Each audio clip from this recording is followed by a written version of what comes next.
Idle hands are the devil's playthings. That phrase has new meaning in this brand new anime series, Parasyte, the Maxim. Before I begin my review of the first episode, I just want to thank you guys for recommending this show to me.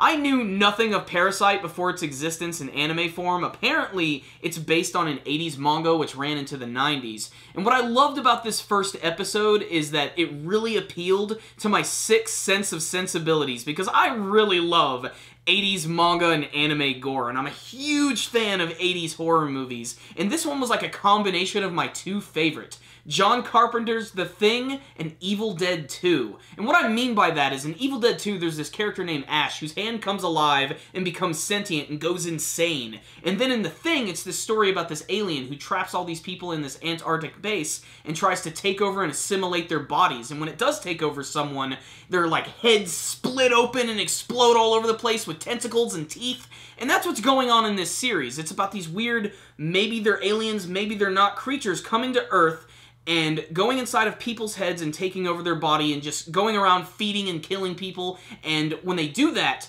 their faces literally erupt open and you just see caverns of teeth and tongue and eyeball, and it's so nasty. In fact, that's actually how the episode opens up. There's this old man who's holding on to his woman, and then his face just rips open, and then he bites her head off. It completely sets the tone for the episode, and then the intro starts. Oh my god, I love the intro, and that's because one of my favorite bands, Fear and Loathing in Las Vegas, they're the guys who actually did the first ending to the Hunter x Hunter anime series, is doing the opening here, and it's great. I love their music, I love the imagery of the show, it gets me really pumped up, and it also makes me realize that, damn, this is the official Halloween anime of 2014. It's just so awesome!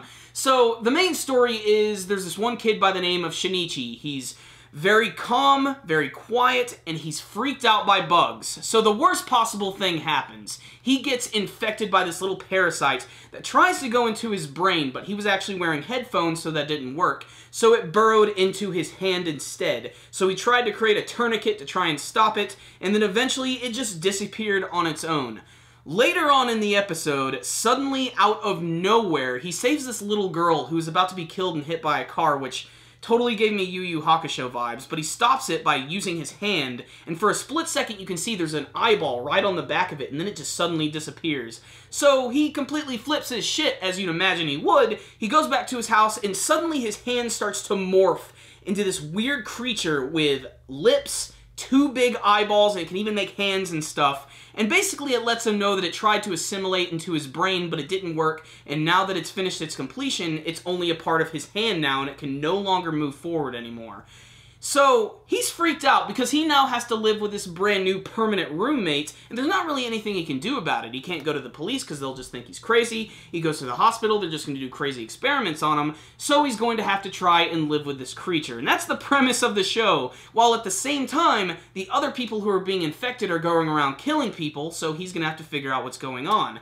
So, this all leads to a scene where he's just walking down the street and talking with his hand. It's absolutely crazy, when the hand lets him know that one of his other kind is around, and he wants to find it because now that it's actually a part of his body, it doesn't have any clear memories of actually what it's supposed to be or what its actual purpose in life is, and if it finds another one of its kind, then it can learn that. So they run into this dog which is feeding on another dog, which again just gave off another Big Thing vibe, because there's a huge scene in that movie where the dogs are being assimilated and their faces explode, and that's what happens this week. And my god, the animation during that scene where its face goes back to being a dog again is so creepy and nasty. And this is a show, there's going to be so many gifs of all the weird exploding faces and transformations. It's going to be a lot of fun seeing those.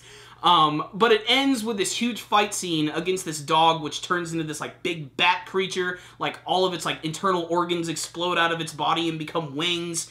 And then eventually we get to learn that apparently Shinichi's hand has some pretty badass powers. Since it can morph into practically anything, it actually can stretch out, and it has these like claws on the tip of its fingers, and it actually rips out the dog's heart and crushes it right there clean. That's when he realizes that, holy shit, I'm actually going to have some pretty cool powers here. But the problem is, his hand is basically like a robot. It thinks like an insect. It has no empathy for absolutely everything, and this completely freaks out Shinichi, as it should. Again, this is going to be a pretty crazy situation for him.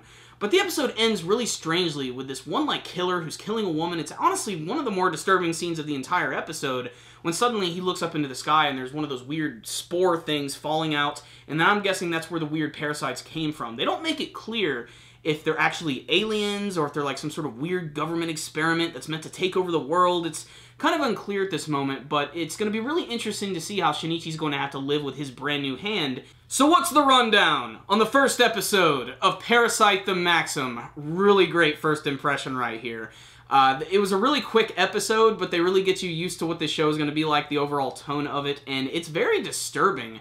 The violence is really over the top, and they really don't censor anything that much, and I'm really glad they're doing that because a lot of shows lately have been censoring the crap out of everything. Terraform Mars, I'm looking at you. I've been watching a little bit of that show, but boy, do they censor the crap out of stuff. And this show really doesn't. They do put some shadow in some spots, but there are just some moments here that are really grisly. The episode opens up with a woman's head exploding and being bitten off. There's a scene where people are getting killed and their bodies are literally being draped over laundry lines. It's really nasty and disgusting, and there's a lot of attention to detail to the animation of the creatures, and I think that's one of the most fascinating and best things about this episode. When you actually see his hand morph for the first time, the lip movements, the way its tentacles move, its eyeballs, the way they blink, everything is really fluid and very impressive, especially that scene at the end when the dog's face contorts and goes back to normal and transforms into the big flying creature.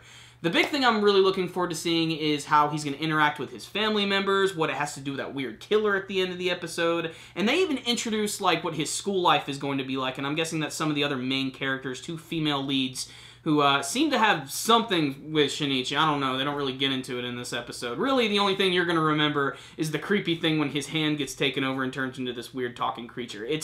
The premise alone is absolutely awesome, and I just can't wait to see more from this show. It's got a really great creepy vibe, but it also has a really great sense of humor as well.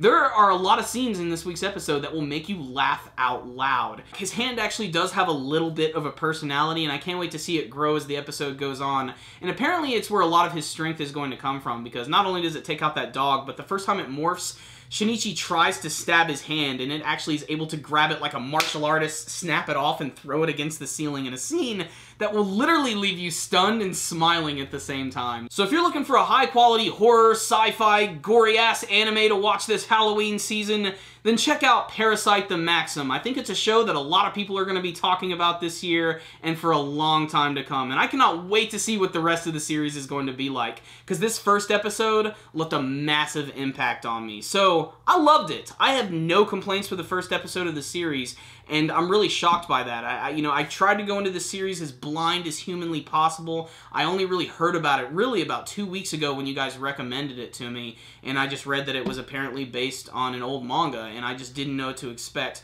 But I'm really digging it, and I cannot wait to see more from Parasyte the Maxim. So check it out, guys. Pretty cool stuff. Thank you guys for watching my review. If you liked this video, make sure and give it a thumbs up. Did you guys watch the first episode of Parasyte the Maxim? If you did, please tell me what you thought about it in the comments section below. And what do you want to see from the rest of this show? And are there any other horror-themed anime you're going to be watching this Halloween? Remember, if you guys have not subscribed to our channel, please go ahead and do so. You can do that by clicking on the buttons right up here. You can also follow us on Facebook and on Twitter.